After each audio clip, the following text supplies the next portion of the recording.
Selamat datang ke Sekolah Menengah Kebangsaan Ghafar Baba. Sebuah sekolah yang bukan sahaja menjadi tempat untuk menimba ilmu, malah menjadi pusat komuniti yang mengutamakan kebersihan, keceriaan dan keselamatan.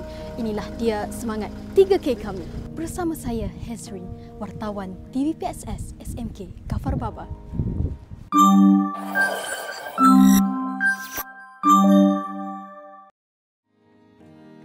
Di sekolah ini, kebersihan bukan sekadar peraturan, ia menjadi amalan dan budaya harian. Kempen sampah tidak bermalam dilakukan bagi menyemai kesedaran bahawa kebersihan datang daripada kita di mana-mana sahaja dan pada bila-bila masa.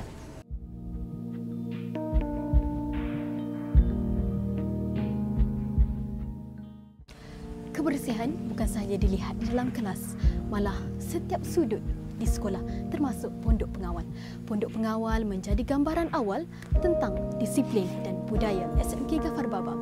Pengawal keselamatan juga memainkan peranan yang sangat penting dalam menjaga imej sekolah.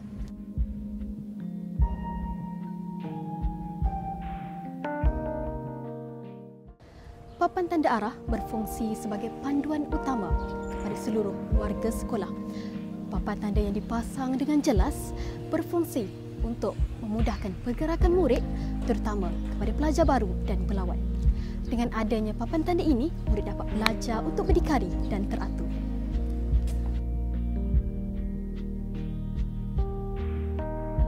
Kaki lima merupakan sebuah laluan yang menghubungkan kelas, kantin, pejabat serta bilik khas.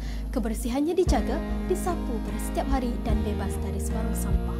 Dengan adanya laluan yang bersih ini, pelajar, guru serta pelawat dapat menggunakannya dengan selesa. Kaki lima terjaga, imej sekolah terpelihara.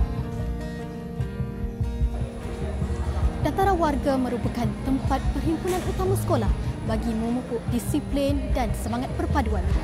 Dua kipas gergasi ini telah disumbangkan oleh Yang Amat Berhormat Datuk Seri Utama Abdul Rauf bin Yusof, Ketua Menteri Melaka. Setiap inci mural di sekolah melambangkan kreativiti dan semangat pelajar. Warna yang dilukis membawa makna, imej yang terpampang menyampaikan mesej.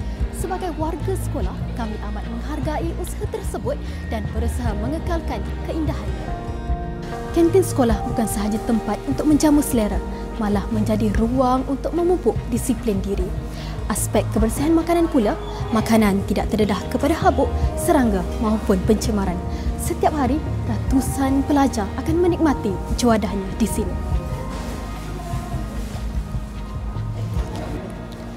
Stor kebersihan memainkan peranan yang sangat penting dalam memastikan persekitaran sekolah sentiasa bersih dan selesa. Peralatan seperti mop, paldi dan sabun dilabel dengan jelas dan disusun dengan rapi. Ruang pembelajaran yang selesa dan tersusun melambangkan kepribadian yang bertanggungjawab. Sama ada di bilik darjah maupun makmal sains, kebersihan tetap menjadi keutamaan.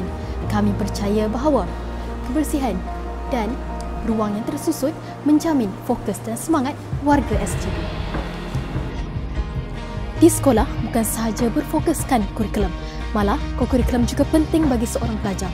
Oleh itu, dengan adanya padang yang bersih dan selesa, murid-murid dapat melakukan aktiviti yang lebih selamat dan lebih selesa. 3K bukan sekadar program, ianya amalan harian yang mencerminkan siapakah kami. Dengan usaha bersama, kami mewujudkan sekolah yang bersih, sihat dan selamat.